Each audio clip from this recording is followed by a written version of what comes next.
Vanessa Bryant has said that the only thing worse than losing her husband and daughter that day is knowing that sheriff's deputies and firefighters took and shared graphic close-up photos of their remains. The scandal may have never come to light if not for one whistleblower. That man, Ralph Mendez, spoke to us for this Eyewitness News investigation.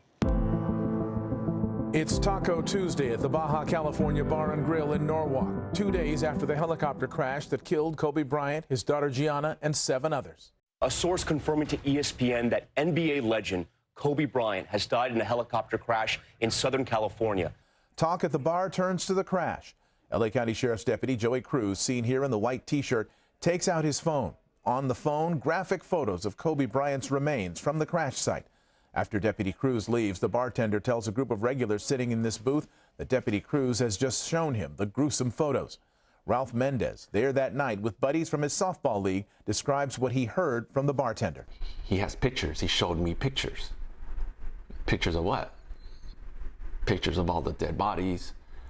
And then he began describing what he saw. They were all burnt, and he got very graphic with it. Mendez says the bartender told him that Deputy Cruz laughed and found the photos amusing. Mendez hoped none of it was true. It just sounded bad. It just sounded wrong on different levels. Whether it's illegal or not, whether it's against, his sheriff's department's policy, I don't know, but it just sounded bad. Like, say something bad. Mendez did say something, submitting this complaint that night with the LA County Sheriff's Department. And I thought to myself, if I don't say anything and it is true, I don't think I'll ever be able to live with myself. Mendez says he thought that night of his own pregnant fiancee, then expecting their first child together, a girl. The soon-to-be dad saw a role model in Kobe, a father of 4 girls. He loved his girls. You could see it in his face.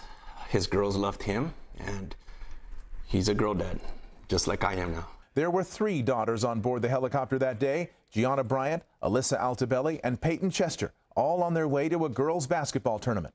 When news first surfaced that deputies and LA County firefighters shared grim images from the crash scene, Sheriff Villanueva had this to say. It's wildly inappropriate, it's disgusting, and it harms people that suffered a tragedy already. On top of that, to think that it could be expanded beyond that by having a public display of their loved ones' remains. So we're trying to put an end to this. Vanessa Bryant and the other families who lost loved ones that day filed lawsuits over the sharing of the photos. 2 families have already settled for a combined $2.5 million. But Vanessa Bryant is heading for trial, possibly late next month. Attorneys for Vanessa Bryant say gruesome photos of Kobe and their daughter Gianna's remains were passed around to at least 28 LA County Sheriff's Department personnel and at least a dozen firefighters. Then LA County Fire Captain and spokesperson Tony Imbrenda allegedly showed photos to colleagues during cocktail hour at a Golden Mike's award ceremony weeks after the crash. He was demoted and transferred. Fire Captain Brian Jordan retired in lieu of being fired, and Fire Captain Arlen Cahan was suspended for 30 days with no pay. Attorneys for the county argue that Vanessa Bryant's claim of emotional distress is based on, quote, hypothetical harm because the photos were not publicly disseminated. In her deposition, Vanessa Bryant testified that for the rest of her life she will live in fear that these photographs of her husband and child will be leaked and made public.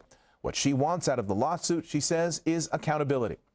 According to court documents, only one of the sheriff's deputies, Joey Cruz, seen here at his academy graduation, Joey Cruz, was disciplined. Other deputies received no discipline, but instead received what's known as a performance log entry in their files. As for Ralph Mendez, who triggered the investigation with his complaint about Deputy Cruz at the bar, he has no regrets. I feel sorry for the families. I really feel bad, and I wish this wasn't happening. My prayers are all with them. And yeah, I hope justice is served in all of this. I do it all over again. I just think it was the right thing to do. Trial is scheduled for February 22nd, but it could be delayed due to COVID. The trial is expected to last 3 weeks with about 40 witnesses taking the stand. Hello, I'm Mark Brown. Get more great ABC7 content by clicking the subscribe button for our YouTube channel and download the ABC7 Los Angeles streaming app on Fire TV, Android TV, Apple TV, and Roku to watch on your TV.